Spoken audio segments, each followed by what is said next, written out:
Welcome to the Liberty Minute with Jared Hudson. Jared is a former U.S. Navy SEAL sniper and is the founder and current CEO of Covenant Rescue Group. Join in as Jared brings real-world experience and offers a fresh take on the topics that matter most.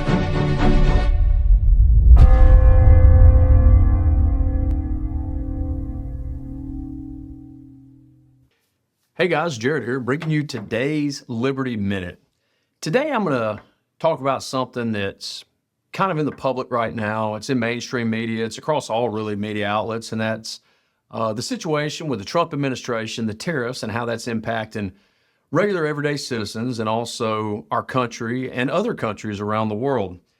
I pulled some notes and put them on my phone from some different articles I was reading, and what I was looking at as I'm trying to learn more about really tariffs and how they positively or negatively impact us as everyday regular citizens, but also how they impact our kids down the road. And I think that's the biggest thing that I was able to take away.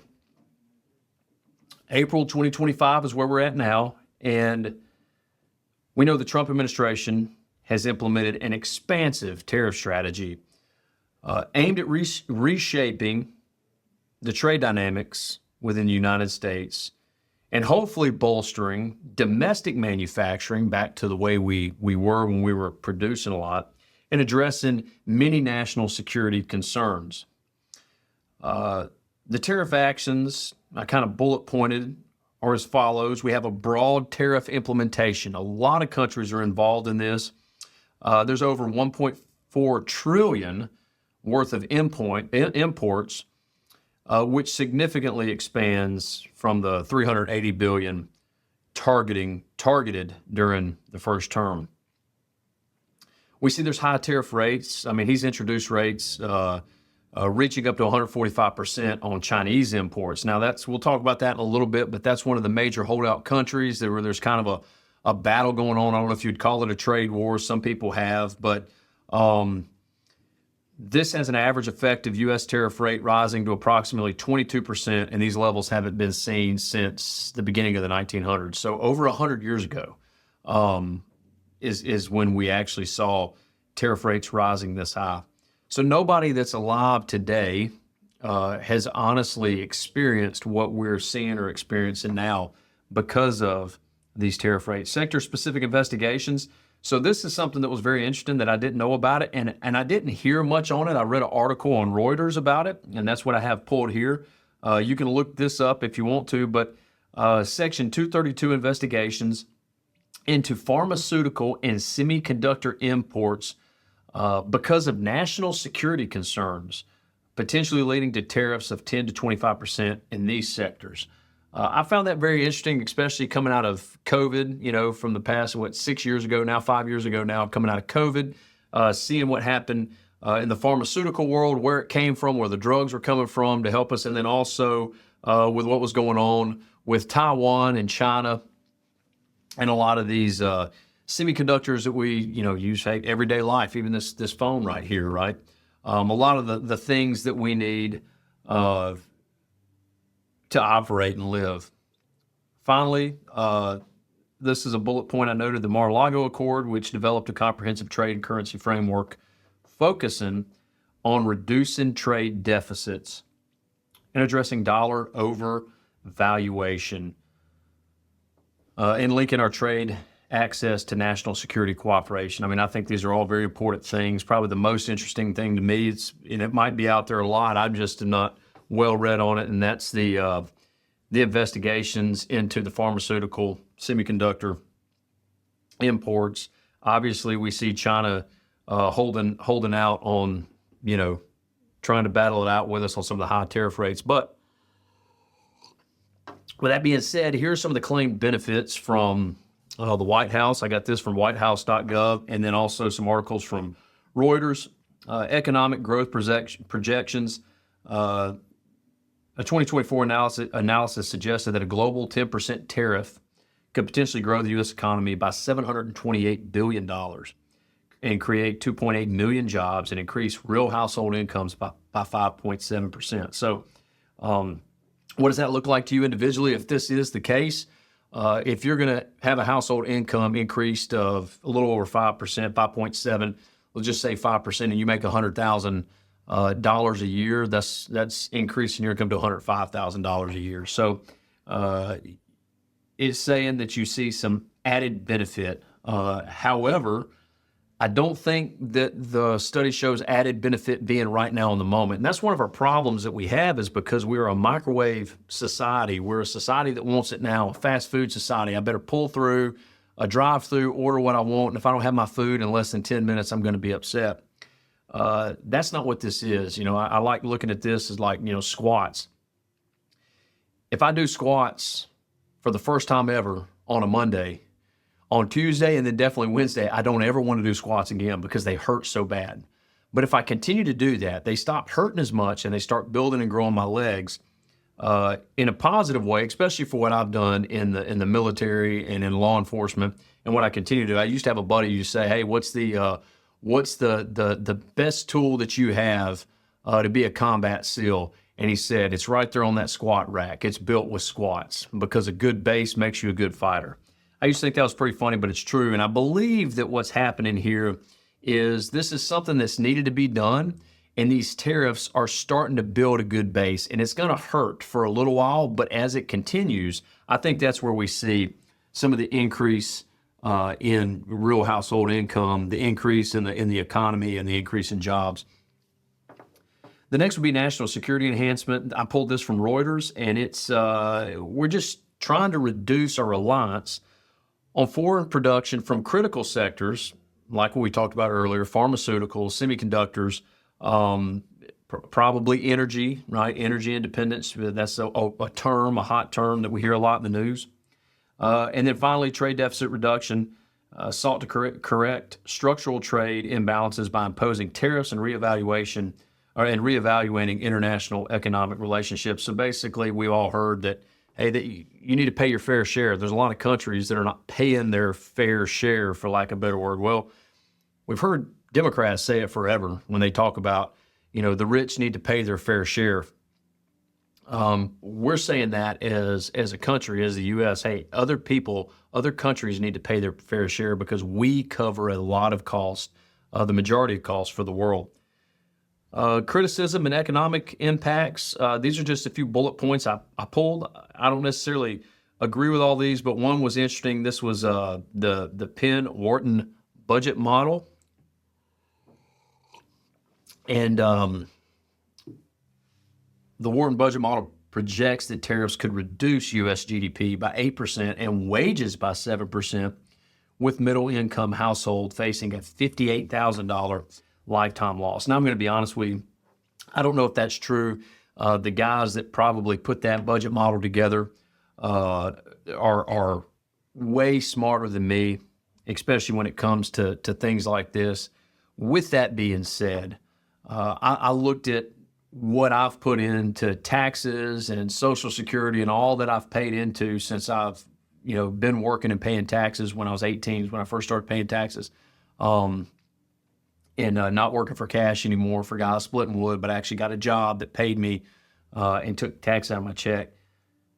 I've already lost well over $58,000 in a lifetime because of stupid decisions of politicians. So this is no surprise if this was true. And I think that I honestly think that a lot of these negatives, they're throwing out and leveling against the Trump administration because everybody thinks Trump's the big bad man, when in reality, what's being done is something that has to be done in order to get the U.S. where it needs to be financially, so that, yeah, it hurts for us now, but maybe it won't hurt near as bad for my kids, because this ship cannot continue to sail. But to note, if wages are decreased by 7%, again, let's use that $100,000 mark, 7%, instead of $100,000 annually, you're making $93,000 annually, according to this budget model. Consumer price increases, I think everybody's seen that. We saw it big during the Biden administration. They're saying it's going to continue with imported goods, obviously, because there's tariffs on the imported goods affecting sectors like electronics, clothing.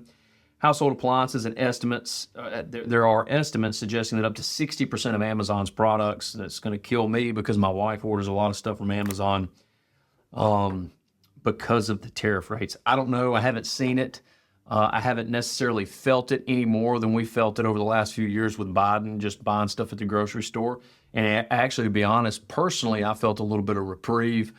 We felt some at the fuel pump, and I feel like we felt some at the grocery store, but I could be incorrect. We just haven't. I haven't seen that necessarily, that sort of price hike. Obviously, retaliatory measures.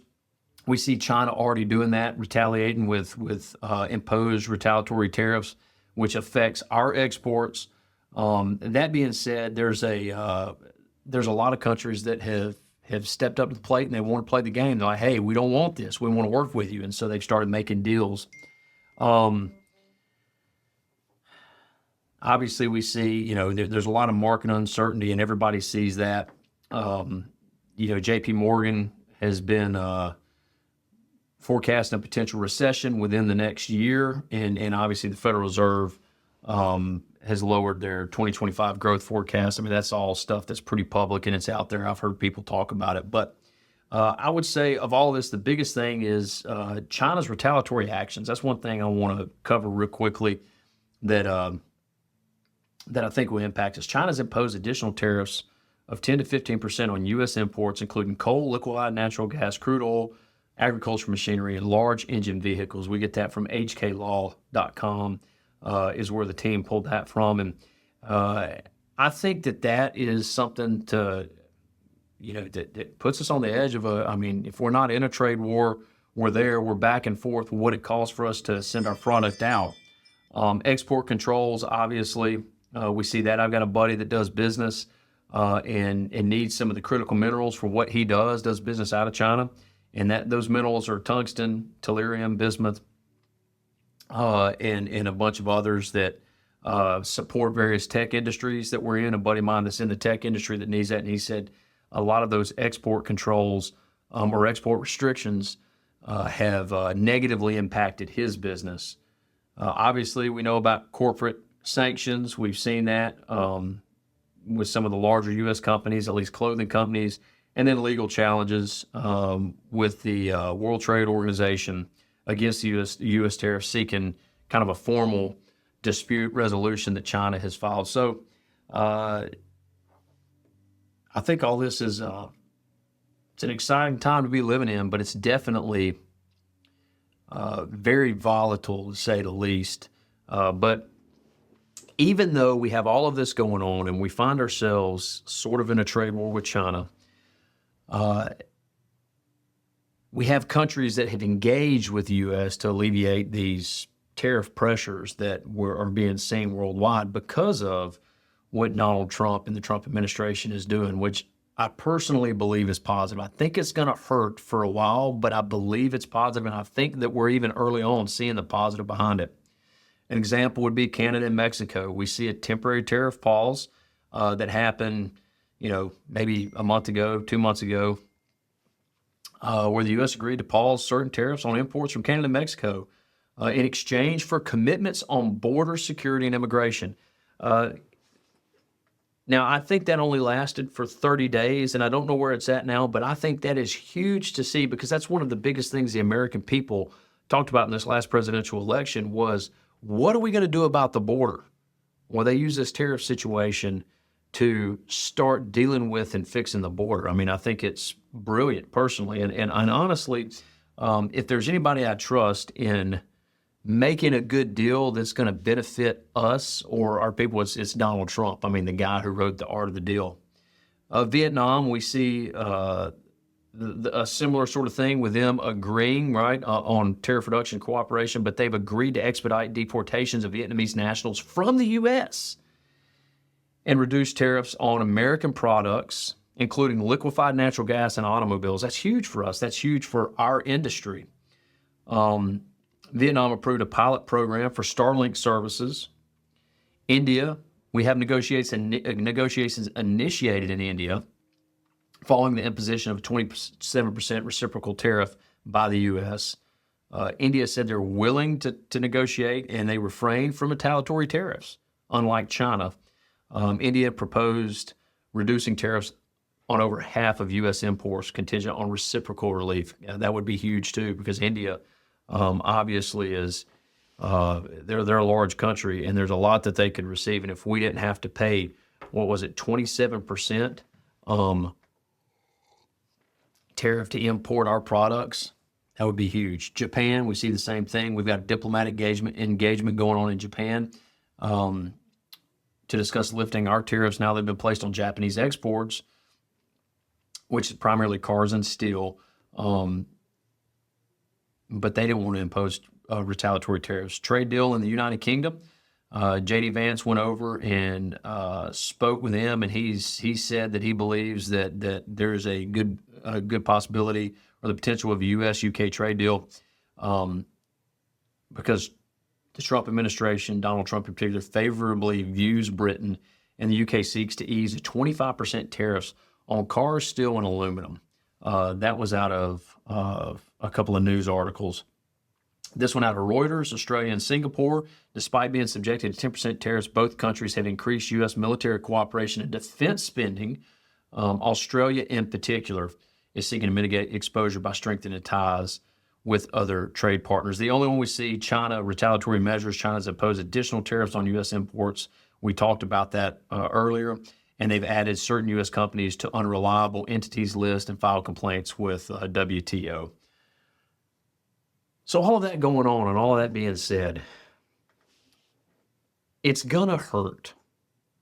We're already feeling the hurt, but we've been feeling the hurt under the Biden administration for the last 4 years.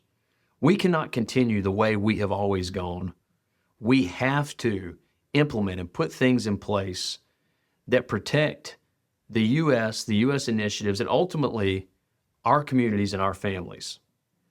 It's going to hurt me now, and it's going to hurt my pocketbook now, and it's going to take some time. But I promise you, I believe that Donald Trump has a plan to make this easier for my kids and my grandkids because it's being done the right way as opposed to the backwards way that the politicians have been doing it over the last 50 or 60 years, at least my lifetime over the last 40 years. So I think that the tariffs that are being imposed, they hurt. So I'm not going to say that that's necessarily good, but just because there's friction doesn't mean it's bad. I believe that this is a good thing, and I believe that we're going to see the positive outcome of this good thing. It's just going to take a little more time. That's your Liberty Minute.